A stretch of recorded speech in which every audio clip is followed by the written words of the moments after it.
अब जैसे कि आपने अपने किसी रूम में कूलर या एसी लगाया और उसी रूम की बाउंड्रीज के अंदर आप जो है उसका यूज़ कर पाते हो, है ना।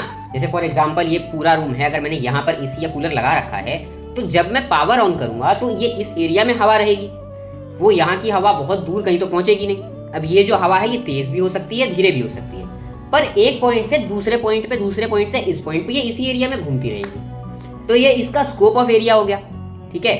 दूसरी चीज़, ये जो हवा है ये इससे इसका डायरेक्ट इम्पैक्ट है कि मेरे पास स्विच बोर्ड है, उसमें इलेक्ट्रिसिटी आती है। जब मैं प्लग ऑन करूँगा तो स्विच ऑन करूँगा प्लग लगा करके तो इलेक्ट्रिसिटी जाएगी और ये चलेगा।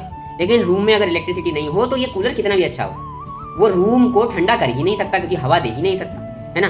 तो अब भगवान यही बात कहते हैं अध्याय नंबर 9 के श्लोक नंबर 6 में। वो बोलते हैं यथाकाश स्थितो नित्यम वायु सर्वत्र गो महान तथा सर्वाणि भूतानि तस्थानीत उपधारय।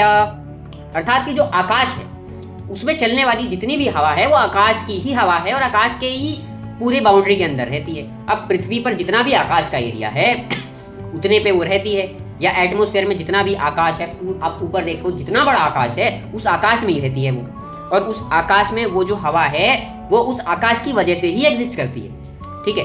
तो भगवान कहते हैं कि ये सारे प्राणी ना, जो कोई भी इस पृथ्वी पर है, ये मुझ में एग्जिस्ट करते हैं और मेरी वजह से एग्जिस्ट करते हैं। तो अगर मैं चाहूं तो इनको क्षण में खत्म कर सकता हूं, क्षण में पैदा कर सकता हूं, क्षण में इनकी एग्जिस्टेंस पे क्वेश्चन उठा सकता हूं, परंतु ये जो इनका अपना एग्जिस्टेंस है ये मुझे कोई फर्क नहीं डालता कि वो इस आकाश में हवा इधर से उधर पहुंच जाए, उधर से इधर पहुंच जाए, तेज हो जाए, कम हो जाए, वो रहेगी इसी में।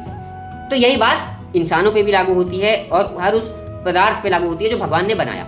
वो अपने लिए कुछ भी कर सकता है पर उससे भगवान को कोई इफेक्ट नहीं पड़ेगा।